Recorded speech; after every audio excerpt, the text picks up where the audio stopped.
damn it. Money pouring out. But I felt a lump. I know cancer when I feel it. Where is she?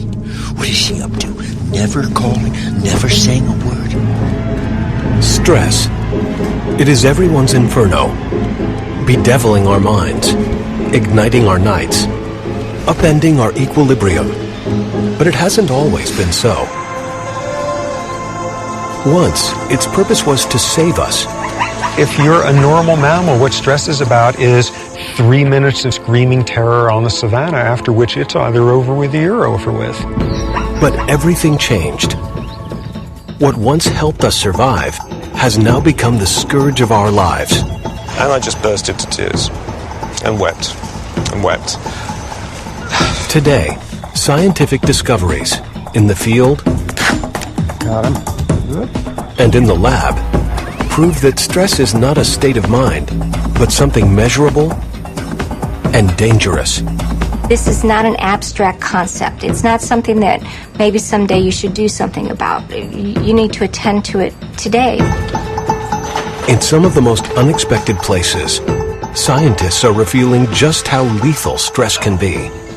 Chronic stress could do something as unsubtle and grotesque as kill some of your brain cells. The impact of stress can be found deep within us, shrinking our brains, adding fat to our bellies, even unraveling our chromosomes. This is real. This is not just somebody whining. Stress, savior, tyrant, plague. Its portrait revealed.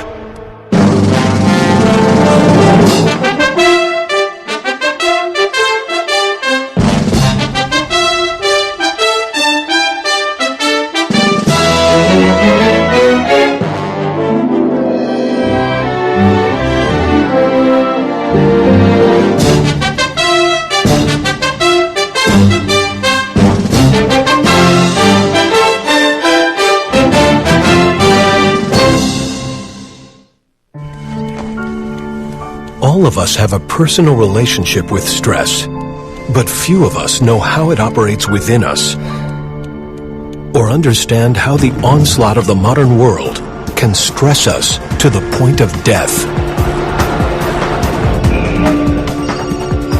Fewer still know what we can do about it.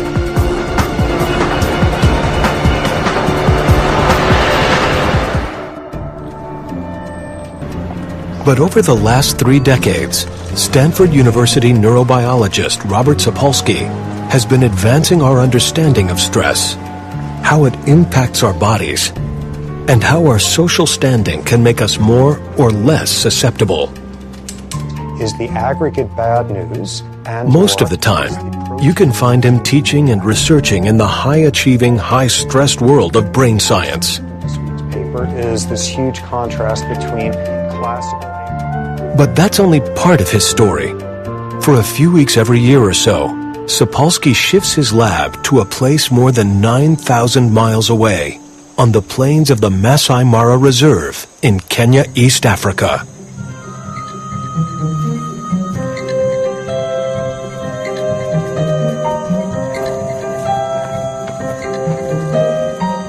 Robert Sapolsky first came to Africa over 30 years ago on a hunch. He suspected he could find out more about human stress and disease by looking at non-humans. And he knew just the non-humans. You live in a place like this, you're a baboon, and you only have to spend about 3 hours a day getting your calories. And if you only have to work 3 hours a day, you got 9 hours of free time every day to devote to making somebody else just miserable.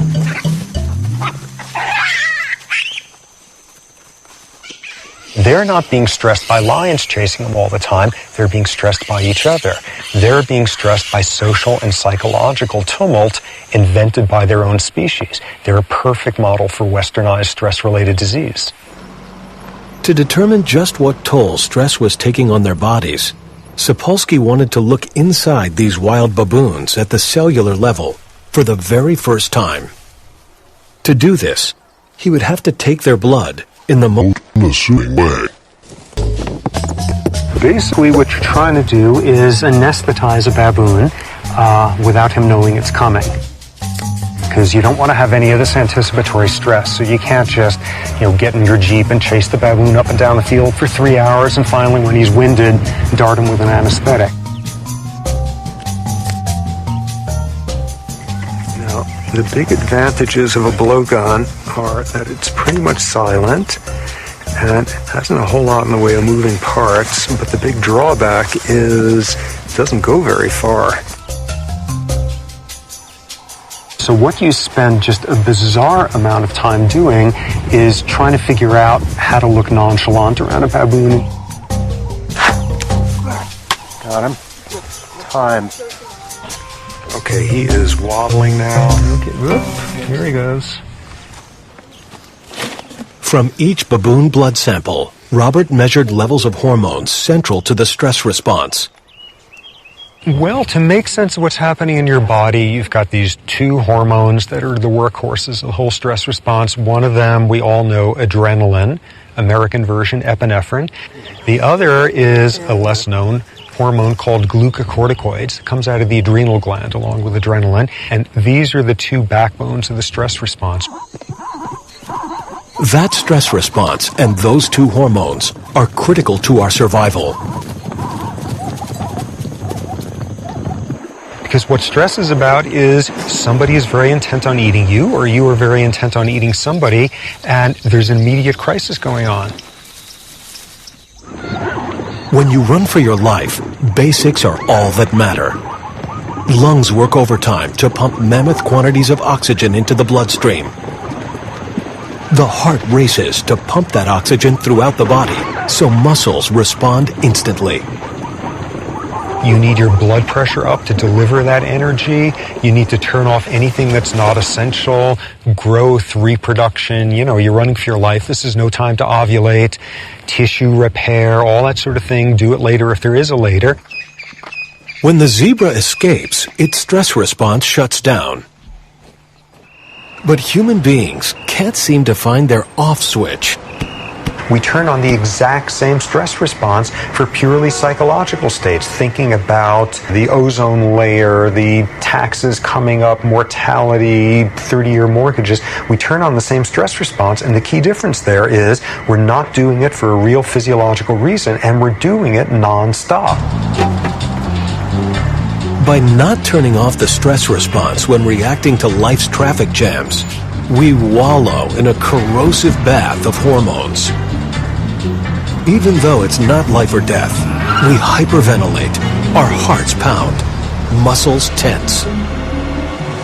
Ironically, after a while, the stress response is more damaging than the stressor itself because the stressor is some psychological nonsense that you're falling for. No zebra on Earth running for its life would understand why fear of speaking in public would cause you to secrete the same hormones that it's doing at that point to save its life. Stress is the body's way of rising to a challenge, whether the challenge is life-threatening, trivial, or fun. You get the right amount of stress and we call stimulation. The goal in life isn't to get rid of stress. The goal in life is to have the right type stress. Because when it's the right type, we love it. We jump out of our seats to experience it. We pay good money to get stressed that way. It tends to be a moderate stressor, where you got a stressor that's transient. It's not for nothing roller coaster rides are not 3 weeks long. And most of all, what they're about is you relinquish a little bit of control in a setting that overall feels safe. But in real life, for so many of us primates, including Robert's baboons, control is not an option.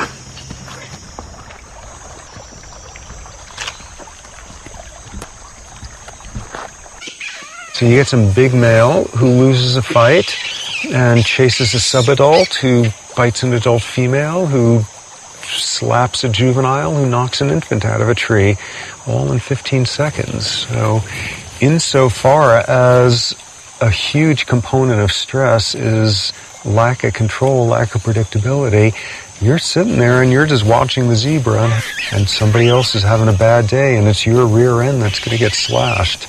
So tremendously psychologically stressful for the folks further down on the hierarchy. One of Robert's early revelations was identifying the link between stress and hierarchy in baboons.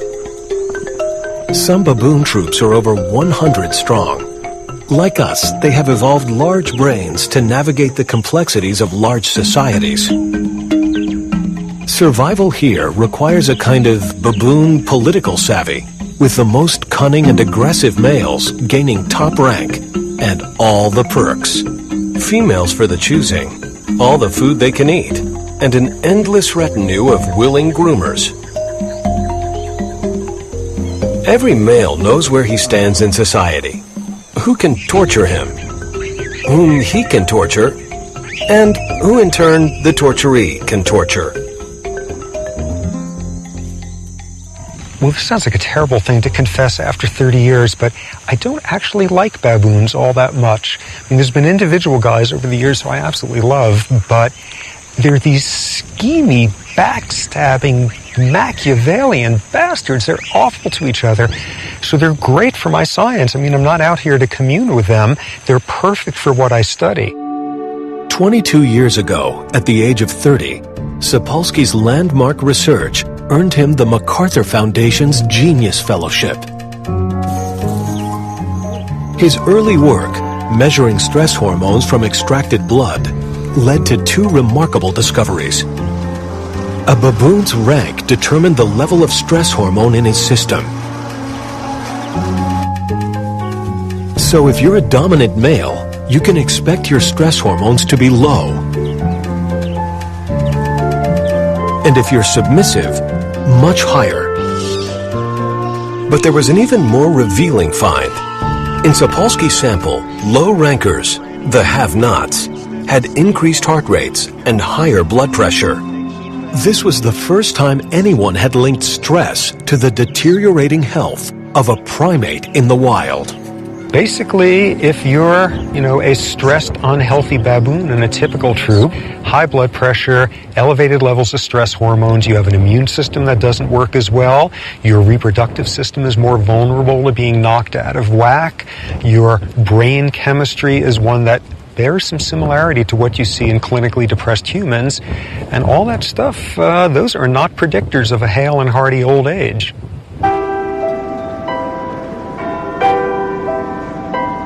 Could this also be true for that other primate? As Robert Sapolsky was monitoring stress in baboons, Professor Sir Michael Marmot was leading a study in Great Britain that tracked the health of more than 28,000 people over the course of 40 years. It was named for Whitehall, citadel of the British Civil Service, where every job is ranked in a precise hierarchy.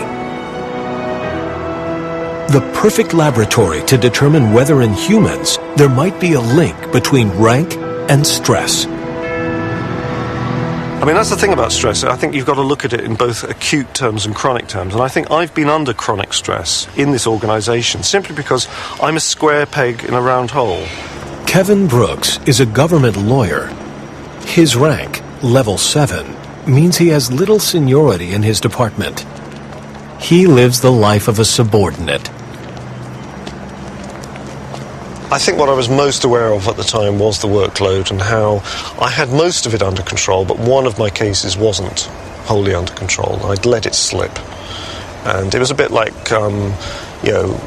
being in a car and hitting an ice patch and skidding.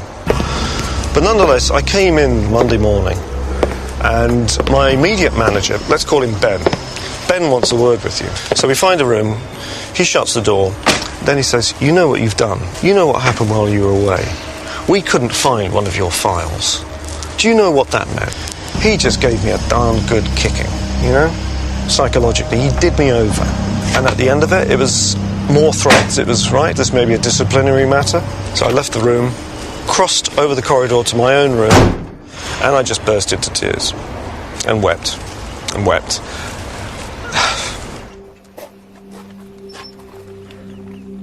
Sarah Woodall also works for the government. Unlike Kevin, she is a senior civil servant.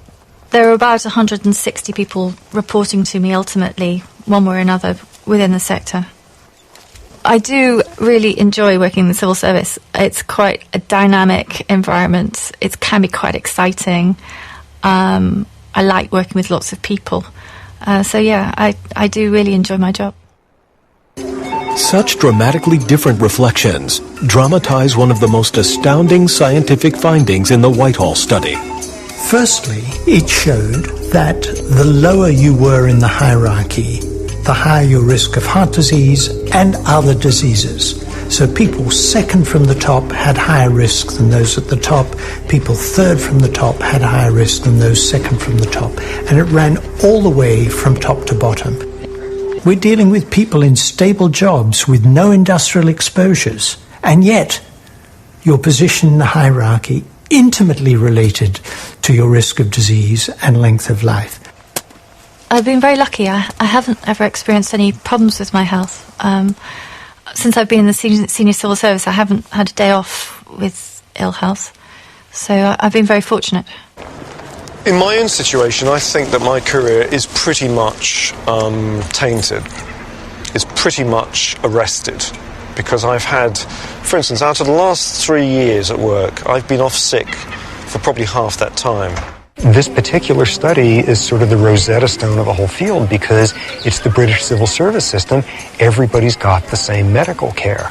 Everybody's got the same universal health care system, just like the baboons. All the baboons eat the same thing. They have the same level of activity. It's not the stuff that, oh, if you're a low-ranking baboon, you smoke too much and you drink too much. And if you're a low-ranking British civil service guy, you never go to the doctor and you don't get preventative vaccines. Both of these studies rule out all those confounds, and they produce virtually identical findings. On both sides of the primate divide, there are soul-wrenching stories and life-threatening consequences. For every subordinate like Kevin living a life of baboon uncertainty, there is an alpha strutting his stuff, glorying in power over someone else, someone unsuspecting, someone low-ranking.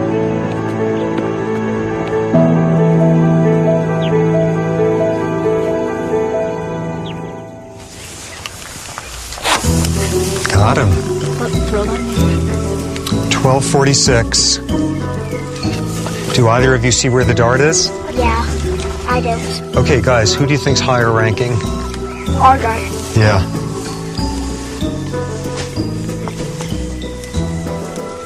Watch carefully, make sure the other guy doesn't hassle him. This year, Robert brought his family to Africa. His wife, neuropsychologist Lisa Scher-Sapolsky, has also done extensive research with baboons. And for the first time, they brought along their kids, Benjamin and Rachel. As asleep as he looks. You know, all the baboons are perfectly willing to get very freaked out by a human coming over and touching one of these guys, but cover him with a burlap and he doesn't exist anymore. Oh my God, he's there, he's there. Oh, not there anymore. Okay. So this is not quite like take your kids to work day, but you know, this is a pretty central feature of who I am by now and who my wife and I are, and you know, if our kids want to know where we came from, this is pretty fundamental. As in previous seasons, Robert measures how individuals at every level of the baboon hierarchy react to and recover from stress. So what we're doing, we're now going to challenge the system with increasing doses of epinephrine.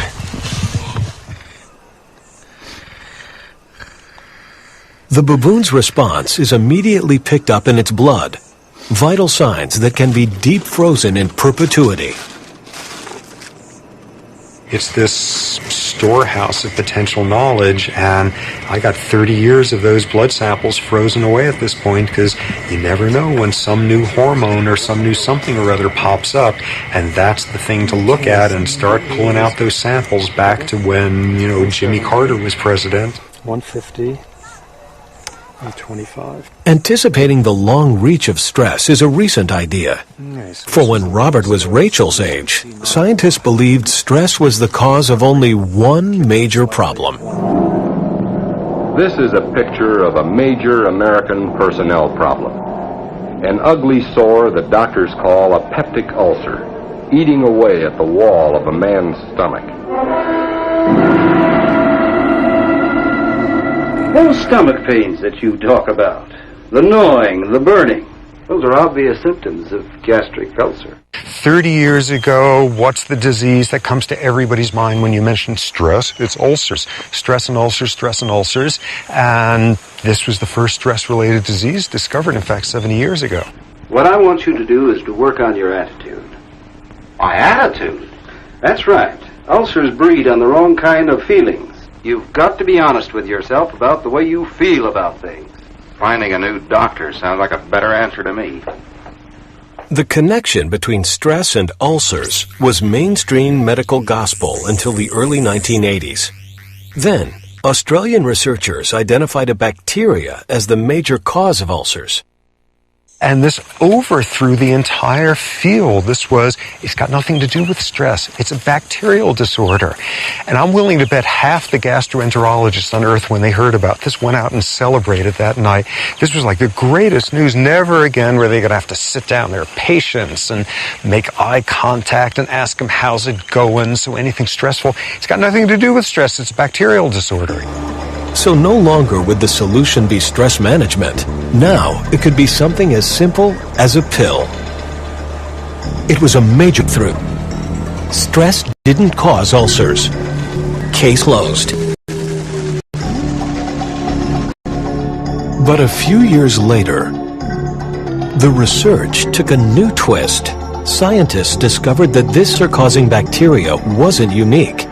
In fact, as much as 2/3 of the world's population has it. So why do only a fraction of these people develop ulcers? Research revealed that when stressed, the body begins shutting down all non-essential systems, including the immune system. And it became clear that if you shut down the immune system, stomach bacteria can run amok. Because what the stress does is wipe out the ability of your body to begin to repair your stomach walls when they start rotting away from this bacteria.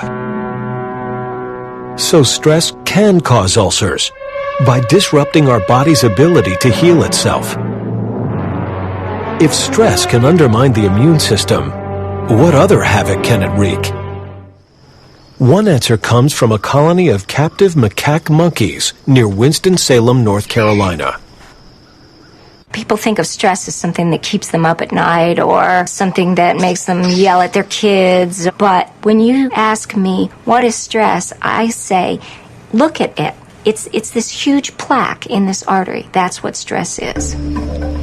For 2 decades, Dr. Carol Shively has been studying the arteries of macaques. Like baboons and British civil servants, these primates organize themselves into distinctly hierarchical groups and subject one another to social stress. Stress hormones can trigger an intense negative cardiovascular response, a pounding heart, and increased blood pressure. So if stress follows rank, would the cardiovascular system of a high-ranking macaque, call him a primate CEO, be different from his subordinate? When Shively looked at the arteries of a dominant monkey, one with little history of stress, its arteries were clean. But a subordinate monkey's arteries told a grim tale. A subordinate artery has lots more atherosclerosis built up inside it than a dominant artery is. Stress and the resulting flood of hormones had increased blood pressure, damaging artery walls, making them repositories for plaque. So now when you feel threatened, your arteries don't expand and your heart muscle doesn't get more blood, and that can lead to a heart attack. This is not an abstract concept. It's not something that maybe someday you should do something about. You need to attend to it today because it's affecting the way your body functions. And stress today will affect your health tomorrow and for years to come. Social and psychological stress whether macaque, human, or baboon, can clog our arteries, restrict blood flow, jeopardize the health of our heart. And that's just the beginning of stress's deadly curse.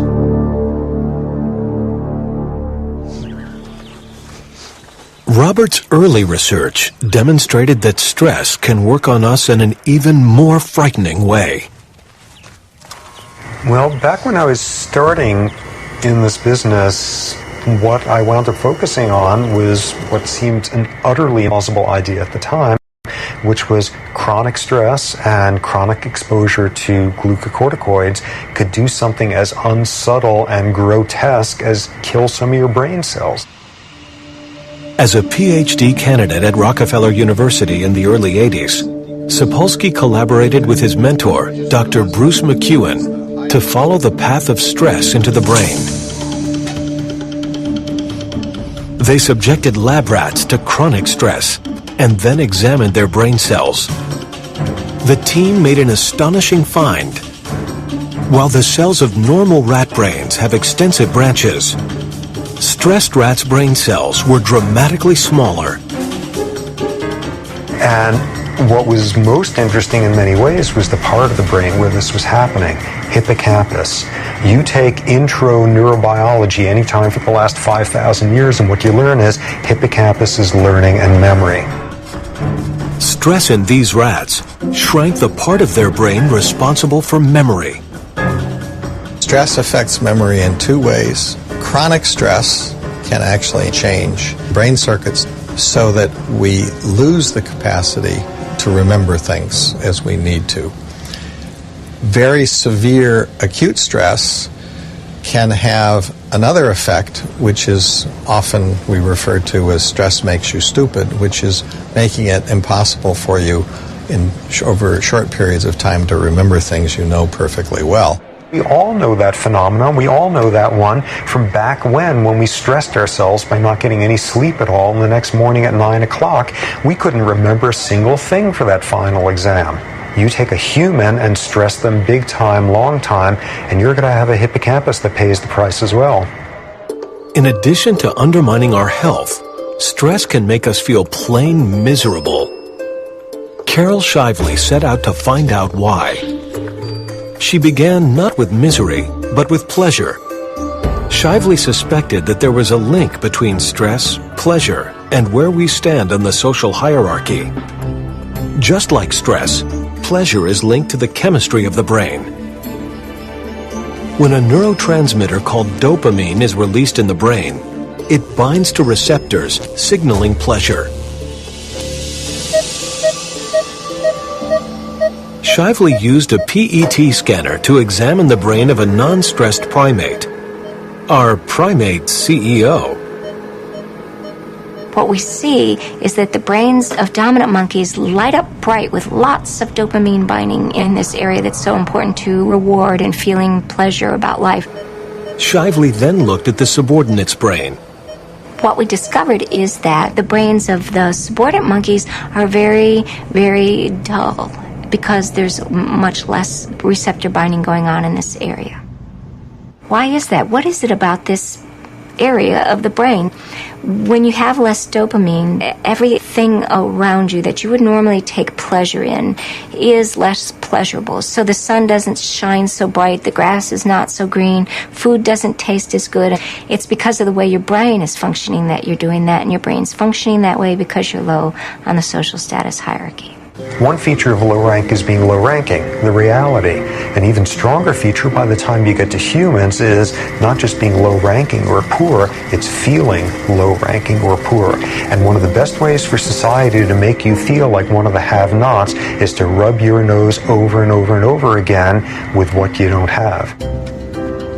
Richmond, California, a town where society's extremes can be spotted right from your car. This is cardiologist Jeffrey Ritterman's regular commute. You can learn a lot about the stress and health outcome just from the neighborhoods you visit. In this neighborhood, the life expectancy is quite good, and most of the people are pretty healthy. And as we reach the top of the hill, it gets to be a little bit less privileged. And as we make this transition, the social status begins to drop, and correspondingly, in those areas, the health outcome is much worse. And these people are not going to have the same life expectancy as the people in the middle class area we started in. People are on guard, people are vigilant, they're living a more stressful life. This is a community that produces high stress hormones in people, and over time it takes its toll. One of Dr. Ritterman's patients is 65-year-old Emmanuel Johnson. His career? Guidance counselor in one of America's most dangerous neighborhoods. Well, last year I think we had 47 homicides. You know, in the last 4 days we had 11 shootings, 3 deaths. And I just know 9 times out of 10 it's going to be a relative or someone that the kids know.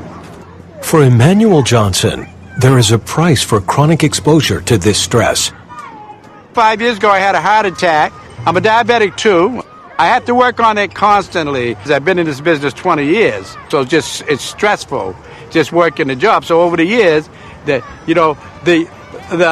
cholesterol, the blood pressure, sugar came on later, but the stress was always there long before they came on. Emmanuel Johnson's body may be telling yet another story of stress. The Whitehall study in England found an incredible link between stress, your position in the social hierarchy, and how you put on weight. So it may not be just putting on weight, but also the distribution of that weight. And the distribution of that weight, putting it on round the centre, is related to position in the hierarchy, and that in turn may be related to chronic stress pathways. So we said, does that happen in monkeys? Because they organize themselves in a hierarchy too. And it turns out that it does. Subordinate monkeys are more likely to have fat in their abdomen than are dominant monkeys.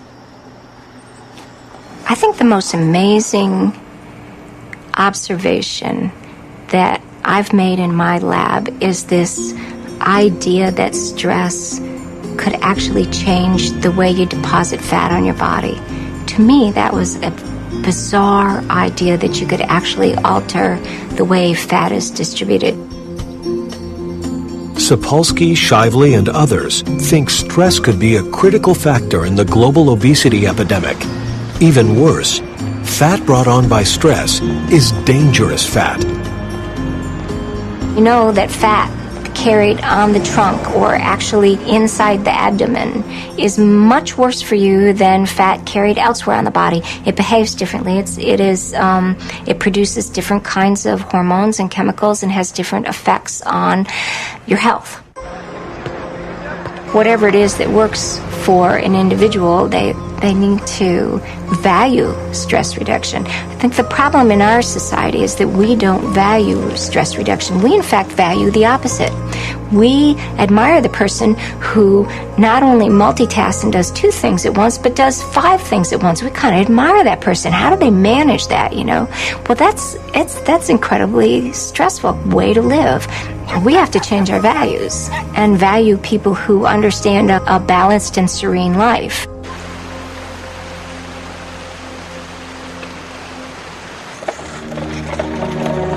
One heartbreaking moment in history reveals that stress may, in fact, damage us long before we are even aware.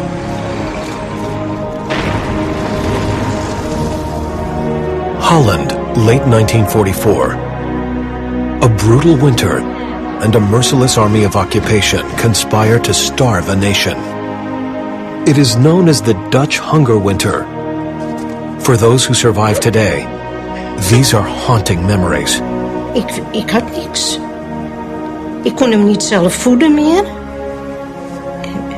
Het leek wel of ik de tering had, zo ziek was ik. En dan moet je voor zo'n kind gaan zorgen.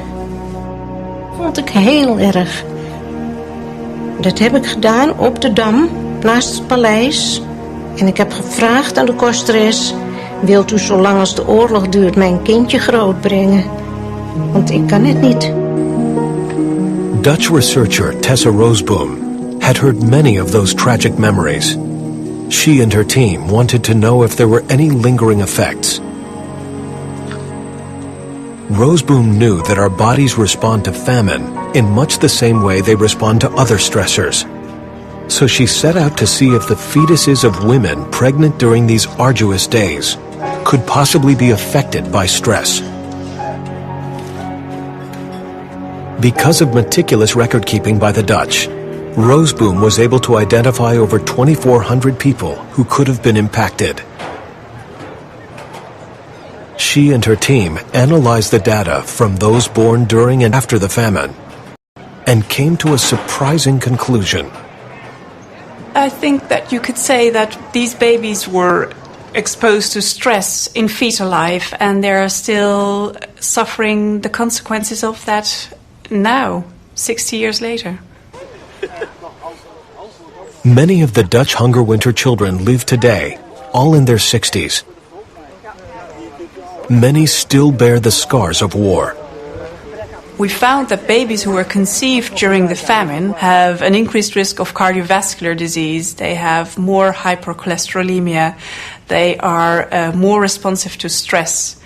And they generally are in poorer health than people who were born before the famine or conceived after it. Researchers think that stress hormones in a mother's blood triggered a change in the nervous system of the fetus as it struggled with starvation. This was the fetus's first encounter with stress. 6 decades later, the bodies of these Dutch hunger winter children still haven't forgotten. What we now know is it's not just your fat cell storage that winds up being vulnerable to events like this. It's your brain chemistry. It's your capacity to learn as an adult. It's your capacity to respond to stress adaptively rather than maladaptively. How readily you fall into depression. How vulnerable you are to psychiatric disorders. Yet another realm in which early experience and early stress can leave a very bad footprint. If I had had an option, I would not have opted to be bipolar. But now that I am bipolar, I'll have to live with it. Dus dan heb je dat gevoel van als je wat soepeler leeft, dat je dat niet hebt. Ik kan het niet echt zeggen. Ik ben wel gauw boos. What the Dutch hunger winter phenomenon is about is experience environment starts long before birth, and adverse, stressful environments can leave imprints, can leave scars lasting a whole lifetime.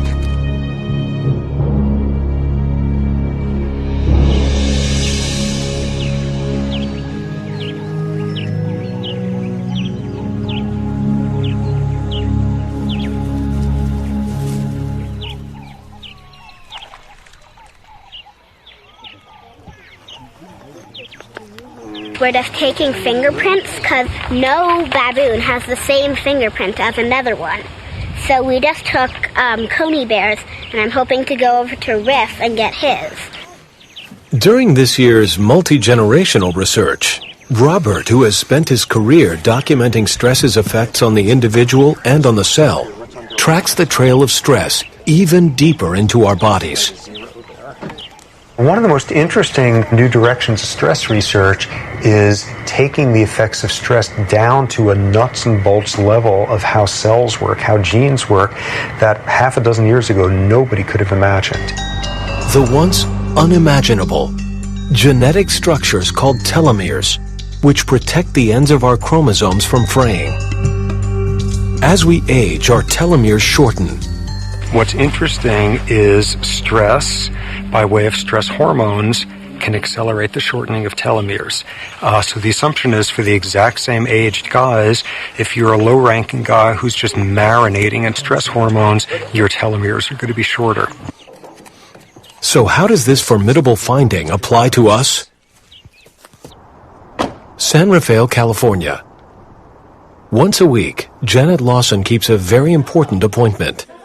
She joins other mothers who share circumstances that produce chronic, unremitting stress.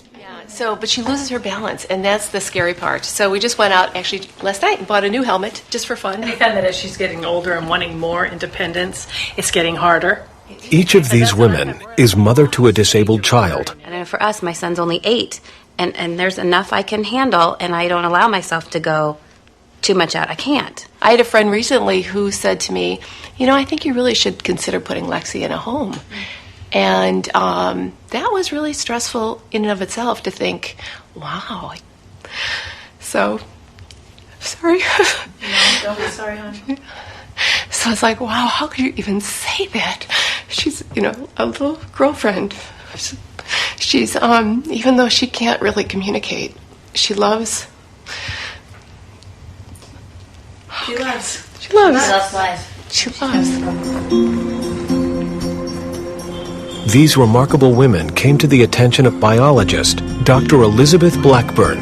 I didn't directly know the individuals, but I know the stories. I'm a mother myself, and so when I heard about this cohort, I really thought it was worthwhile finding out what really is happening at the heart of the cells in these mothers who are doing such a difficult thing for such a long time.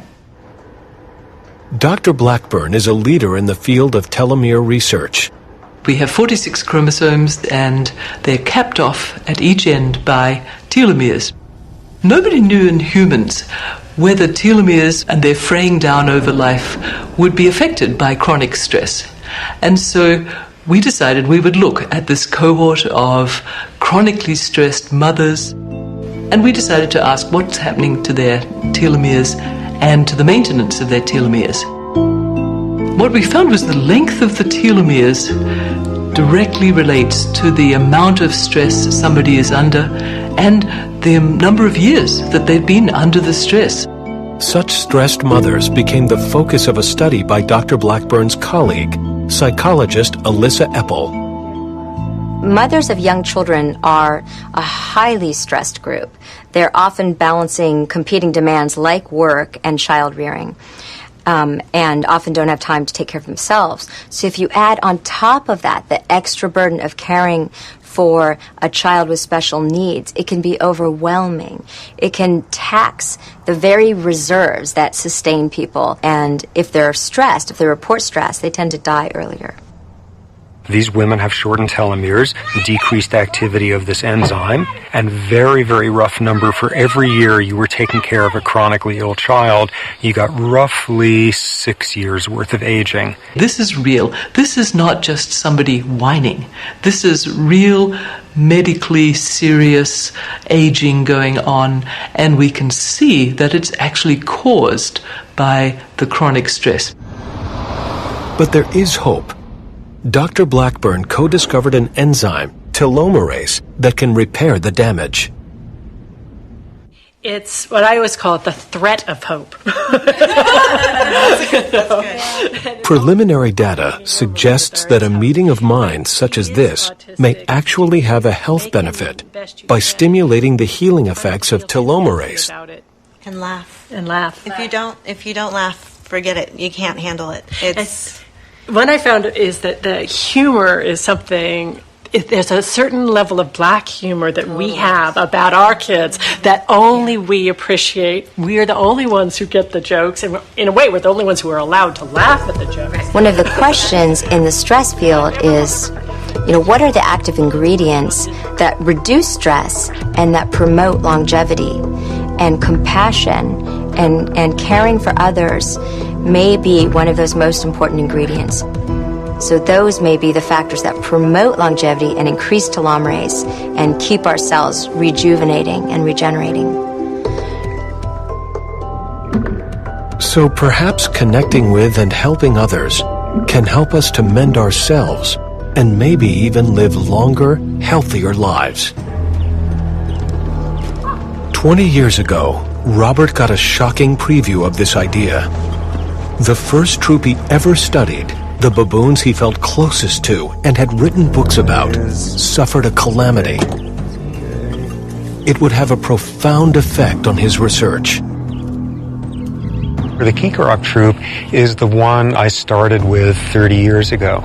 And they were your basic old baboon troop at the time, and which means males were aggressive and society was highly stratified and females took a lot of grief, and your basic off-the-rack baboon troop. And then by now, almost 20 years ago, something horrific and scientifically very interesting happened to that troop. The Kikarak troop took to foraging for food in the garbage dump of a popular tourist lodge. It was a fatal move. The trash included meat tainted with tuberculosis. The result was that nearly half the males in the troop died. Not unreasonably, I got depressed as hell and pretty damn angry about what happened. You know, you're 30 years old, you can afford to expend a lot of emotion on a baboon troop, and there was a lot of emotion there. For Robert, a decade of research appeared to have been lost. But then he made a curious observation about who had died and who had survived. It wasn't random who died. In that troop, if you were aggressive, and if you were not particularly socially connected, socially affiliative, you didn't spend your time grooming and hanging out, if you were that kind of male, you died. Every alpha male was gone. The Kikarak troop had been transformed. And what you were left with was twice as many females as males, and the males who were remaining were, you know, just to use scientific jargon, they were good guys. They were not aggressive jerks. They were nice to the females. They were very socially affiliative. It completely transformed the atmosphere of the troop. When male baboons reach adolescence, they typically leave their home troop and roam, eventually finding a new troop. And when new adolescent males would join the troop, they'd come in just as jerky as any adolescent males elsewhere on this planet, and it would take them about 6 months to learn, we're not like that in this troop.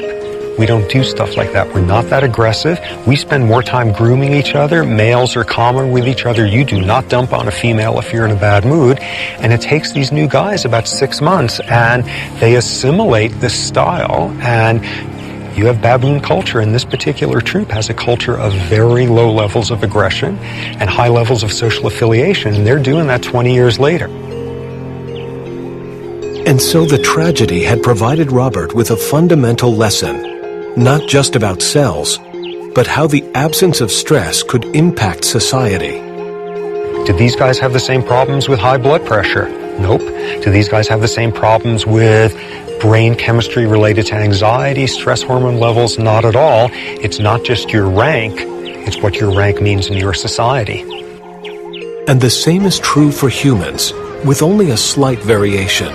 We belong to multiple hierarchies, and you may have the worst job in your corporation and no autonomy and control and predictability, but you're the captain of the company softball team that year, and you better bet you are going to have all sorts of psychological means to decide it's just a job, 9 to 5, that's not what the world is about. What the world's about is softball, I'm the head of my team, people look up to me, and you come out of that deciding you are on top of the hierarchy that matters to you.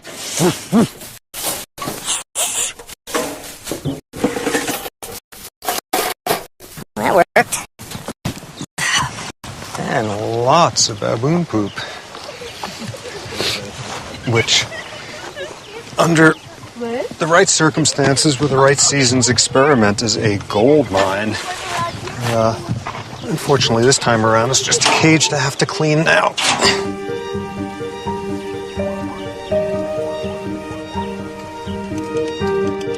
I'm studying stress for 30 years now, and I even tell people how they should live differently. So presumably I should have incorporated all of this, and the reality is, like, I'm unbelievably stressed and type A and poorly coping, and, like, why else would I study this stuff 80 hours a week? No doubt everything I advise is going to lose all its credibility if I keel over dead from a heart attack in my early 50s. Nah, I'm not good at dealing with stress. You know, one thing that works to my advantage is I love my work and I love every aspect of it, so that's good. But nonetheless, this is pretty clearly a different place than the savannah in East Africa. You know, you can do science here that's very different and more interesting in some ways. You can have hot showers on a more regular basis. It's a more interesting, varied world in lots of ways, but, you know, there's a lot out there that you sure miss.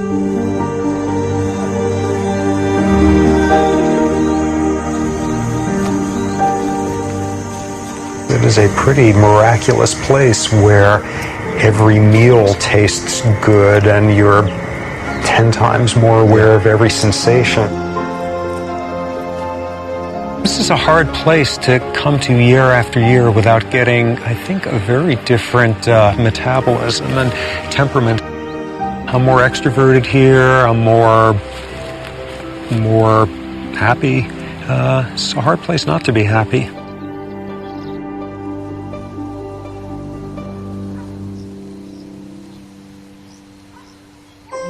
So one antidote to stress may be finding a place where we have control. But how do we reckon with all the time we spend at work? I would say what we've learned from the Whitehall study, from the study of the non-human primates, is the conditions in which people live and work are absolutely vital for their health.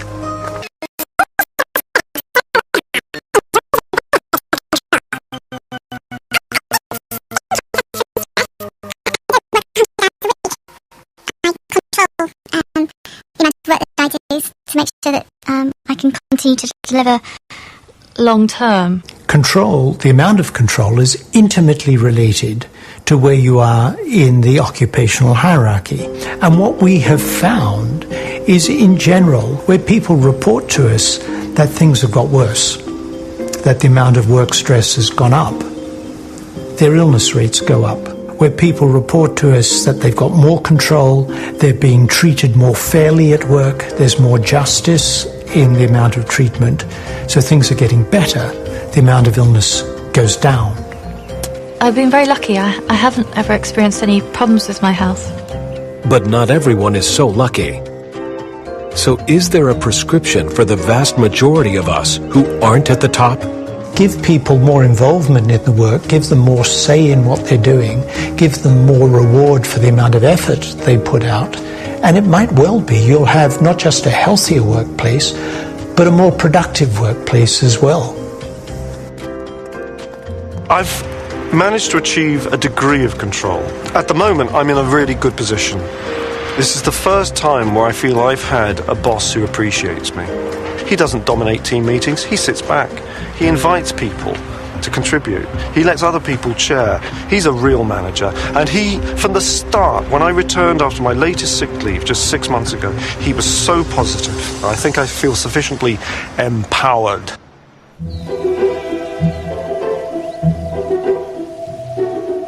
Who would have imagined that Robert's baboons would point us humans towards a stress-free utopia? This may sound a little fanciful, but I think what we're trying to create is a better society.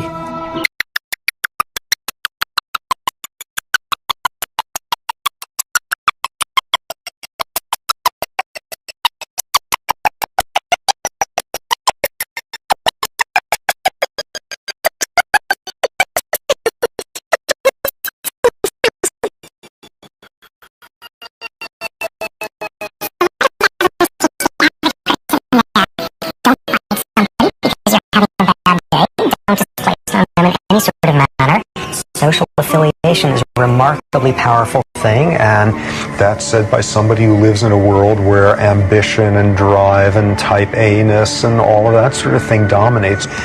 Those things are real important, and one of the greatest forms of sociality is giving rather than receiving, and all of those things make for a better world. Another one of the things that baboons teach us is if they're able to, in one generation, transform what are supposed to be textbook social systems sort of engraved in stone, we don't have an excuse when we say there's certain inevitabilities about human social systems. And so, the haunting question that endures from Robert's life work: are we brave enough to learn from a baboon? The Kikarak troop didn't just survive without stress, they thrived. Can we?